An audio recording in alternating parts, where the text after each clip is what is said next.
Hi everybody, it's Nana Marie in Quebec City, and this video is about harsh lessons. But I'm guessing it's because somebody needs to hear it. When I was 16, I went into what I thought was going to be a normal day at biology class. And when I walked in, all the desks were arranged in a circle in the middle of the room. And the instructor, who had always been a really amazing, loving, kind instructor, was super militant, super scary, and just looked at us and said, "Sit down, shut up. You are not allowed to move, to speak at all, and anyone who does will immediately fail my class." And we were all stunned. I get like, just thinking about it, because I was a straight A student and grades were really important to me, and I was just like terrified. So we're all sitting there silently, nervous out of our minds. And in the middle of this circle that we were all sitting in, there was one desk. And on this desk was a bowl with a goldfish in it. And he looked at us and he took the goldfish and he put it on the desk. And he walked out and he shut the door. And we all just looked at each other, just like, what do we do? You know, like, obviously it violated like everything inside of me to like watch this fish die. And also, I heard the instruction: if you speak, if you get up, if you move, you will automatically fail the class. And so we all sat there looking to each other to do something because we didn't want it to be us. And what was a very painful, it felt like an eternity, it was probably like 2.5 minutes later, Hannah, Hannah B, got up and said, "Fuck this," and took the goldfish and put it back in the bowl. And when she did that, he came out and he looked at all of us and he said, "Look what the world has done to you. You've betrayed yourself. For what?" And I think about that lesson all the time because I learned in that moment that I am never going to be that person ever again. That when I see something that is wrong, even if it's just me, I'm going to stand up and I'm going to do what's right. And I've done that over and over again in my life in very scary situations. But I'm sad for people who haven't learned that lesson, because there are so many things that are wrong that if you're too scared to make a difference, you won't make right. Fear is the greatest enemy of humanity. And yet, using scriptures, Hollywood programming, and university temples, they threaten to take away something you really want if you don't go with the program.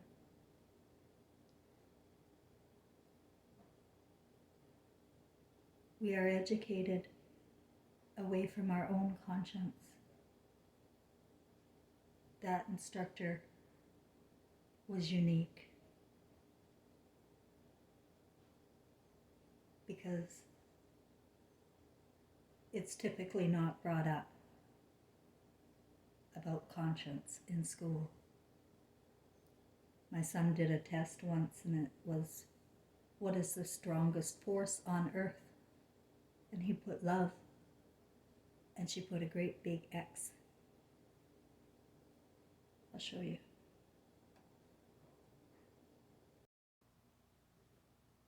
If the answers are not what the administration wants the children to say, then you will be failed. I failed. My son was drugged. They are removing people from their own conscience. And the sadness overwhelming me, is the majority of the people stand by and they watch other people suffer. They don't say anything. They see people suffering and they say nothing. They do nothing. They help not. They're too afraid. They don't want to stand out. When Trevor was in grade 2, There were a couple of autistic children and disabled children in his class. And he said he came home crying many times. And he said, Mom, they're not treating them right. They're not treating them right, but it's not just the teachers. It's the students. Learning by example. How to single people out. How to emotionally torture children so that they stay silent. They're too afraid to speak up. And that's what's happened to everybody. Don't say that it didn't happen to you. It's clear evidence. People don't stand up for what is right. They're too afraid. Many people speak up about things against their fellow man. They will put their fellow man down. If they hear something that is outside of the program they learned, and they're the authorities now because they studied or they watched a show, they hesitate not to speak up against their fellow man. Well, what I'm here to tell you is that this is the artificial world going on, and you have a much bigger spirit and more intelligence than you could even imagine. I want to expose your intelligence. And it's in here. It's drowning. We're addicted to idolizing people outside of ourselves that have money or that are on TV or have words that soothe us. We worship outside of ourselves and we lose ourselves. It's not just about judging your fellow man and being a communist by putting them down for like peer pressure. Communism is peer pressure. But it's also judging against people and judging for people. Like they have us set up where we're battling each other all the time. They have two choices for you. They have the Democrats and they have the Republicans. And everything is really, there's so many examples where you have two choices only, and people can't think outside of that box. And so they feel they have to support one side or the other. But it's all of the same cloth. All of the religions are of the same cloth, but they have all of the religions fighting each other. We put down the Muslims because of how they treat their women. They dress them from head to toe. They're slaves over there. Terrible what the Muslims do. Well,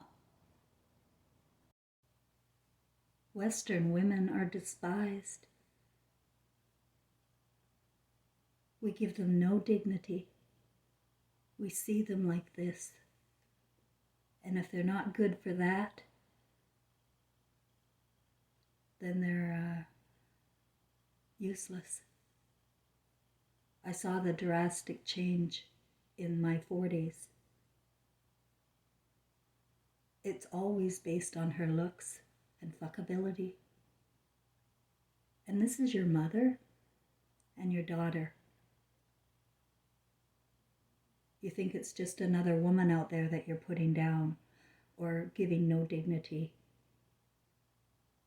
But when you do that, in your unconsciousness, you're going against your mother and your daughter. We are creating this nightmare. We are. By not bringing our conscience with us wherever we go and standing up for what we feel is right. Because I assure you, and I've told you before, we're all born Christ. Every infant is pure love, and they're not diseased, they're not flawed, they have amazing immunity, and they shouldn't die. We get focused on what we're told to focus on through Hollywood. They lead the narratives more than anything now in cartoons and drama series and movies, action films. They'll depict ways, behavior of thought, or they depict what they want you to think like. Eventually, you begin to mimic what you're seeing and witnessing, either at home or on the television or at school or at church. You begin to mimic, like the pastor or the priest or the father, having so much authority over people and their behavior. Everybody wants that. And so everybody becomes an authority for their God. And they want other people to live up to that. That's not the way to stand up. The way to stand up is to care about things that really matter. Jesus said, "Do not wear fine cloth of silk, and call ye self Rabbi or Father. Don't take money from widows while doing that. And don't judge." And the reason why is because you don't know anything. And your conscience is still there. You have beams, you have pupils that have little cameras in each pupil. And those cameras are recording your conscience because you are of Christ. And when we pass, we watch our movie. We have a movie to watch. Only this time, the movie has all of the times that you ignored your conscience. I can tell you that from personal experience. I'm not being a lecturer here. Beings of Light and my deceased son visited me in 2016 and downloaded me with the history of the world, with the corruption and tyranny. But I also saw my movie, and it broke my heart. It shattered my heart. I had hell for a few years after that. Luckily, I was guided by my spiritual guides, and I was always safe. But I had to experience every inhumane thing we do to each other here on earth. I had to go through it so that I could talk about it with you and say, some of you soldiers for Christ or Allah or some other God are the most despicable people when it comes to really showing love. You don't know how to express love. You're afraid to express love. They've created an environment where we're afraid to express love. I've lived in this apartment now 5 years this November, and the first few years it was really difficult because I'm living with they were like men in the other apartments in this house with vile imaginations. I'll just leave it there. But luckily I can't speak French and they can't speak English. So what I've done over the last few years is just ignore. I'm not judging them. I don't judge them at all, and I'm very pleasant and friendly. It's just that we can't communicate, and that's a fucking good thing. That's a really good thing we couldn't communicate.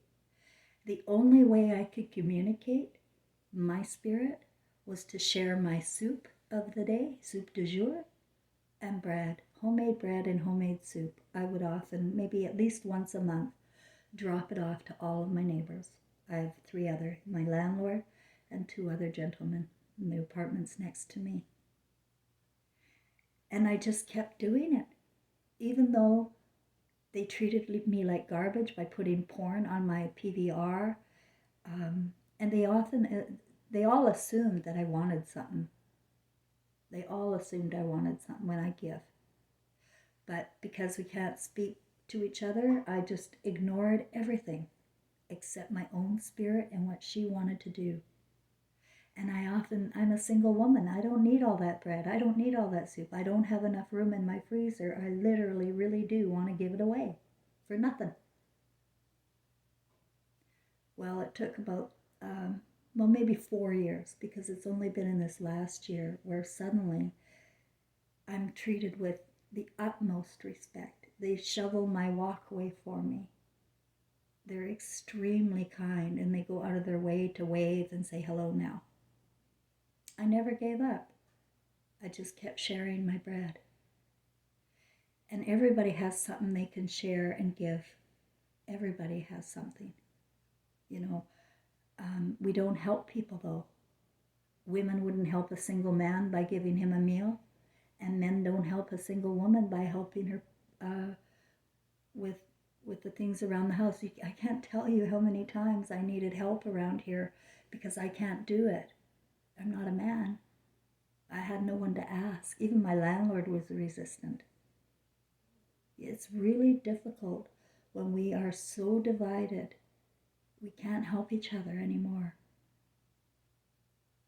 They've removed our conscience, but the conscience doesn't die. The conscience is what lives on. And that's why we're in a reincarnation cycle. We're in it because we can't carry these imaginations home. It's not a God judging us. It's us judging us and coming back. And I'm afraid that the way it's going, the next birth is going to be, Christless. Mothers are Christless now. I saw my movie.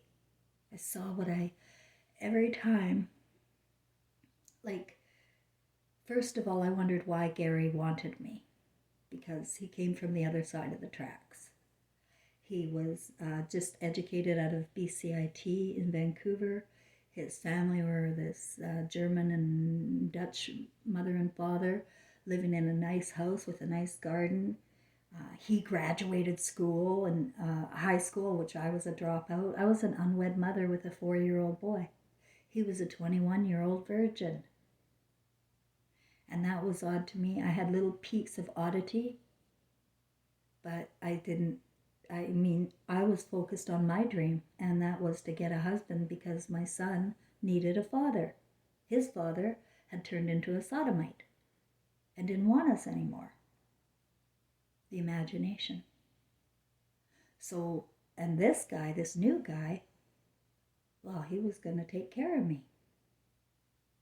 I loved to go to school by then. I couldn't have gone to school without Gary. And he was always there to babysit. And then there was a time in my townhouse soon after we married, my spirit jumped out of bed. I still remember it to this day. My spirit woke up out of bed and looked around and said, something's going on, something's going on. He's going to hurt my kid. He's going to hurt my child. But Gary was right there, and he's sleeping. I went down and checked Trevor. He was fine. And then Gary got himself involved with all the Cubs, the Beavers, the Boy Scouts, all of that. He was the softball coach, the soccer coach. He was really involved in all of these activities, and I was just so happy. But I also knew something was wrong. My son hated sports, and he hated more than anything going camping with Gary. What do they say to these children to keep them quiet and silent? But they did. They do. Some don't, but not the majority. Put it away and forget about it. The time my son was lying in bed when he was 13, and he peed the bed until he was 13. And I still tucked him in until 13, and I was tucking him into bed, and he was rubbing his chest by his heart so badly. He was causing pain and blood. And there was a big scar that grew out of that in his chest. And rubbing it and rubbing it and rubbing it, and his eyes looking at me, begging me to know what's going on. And I begged him, tell me what's going on. Tell me. I did beg him. Trust me, I did. And then the time that something happened, and I don't know what, I'd just gotten home. And Trevor saw me, and he ran out of the house, and he kicked over a well we had in our yard. kicked over the well, and he was a real behavioral problem. And that's what I was focused on because the schools said to. And then he was over by a ditch after he kicked over the well. And I went over to him. I was a very loving mother, and my heart was breaking for him. But I had another agenda. He had to behave. So I lied beside him on the grass by that ditch, and I talked to him. And he didn't say a word, didn't say nothing. So I said, Trevor, if you just get up and you go put the well back up where it belongs and apologize to Gary. Apologize. And he did. He got up without a word, picked up the well, and that was it. He became full-on drug addict, petty criminal, 2 children out of wedlock. His son's name is Dylan Thomas, and he's part of our story too. But after Trevor died, trapped in flames, he was adopted to a 58-year-old lesbian, and we had no rights to our grandson, Dylan Thomas. My heart shattered again.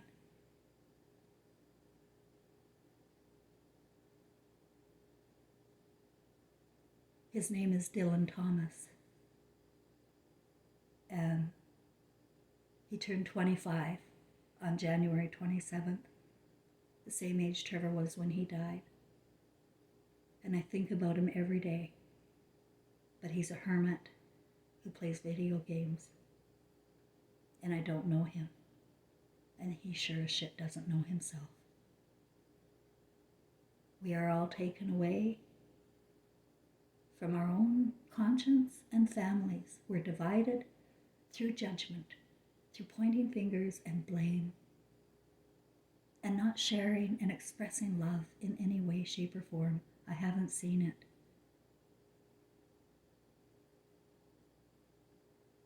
So when you become conscious again at death, you wake. You literally wake. You don't die. You wake up.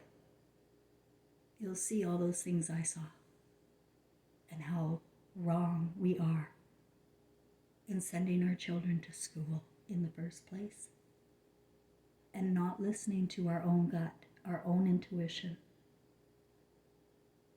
I don't know what I could have done differently. I really don't. I was lobotomized from my feelings.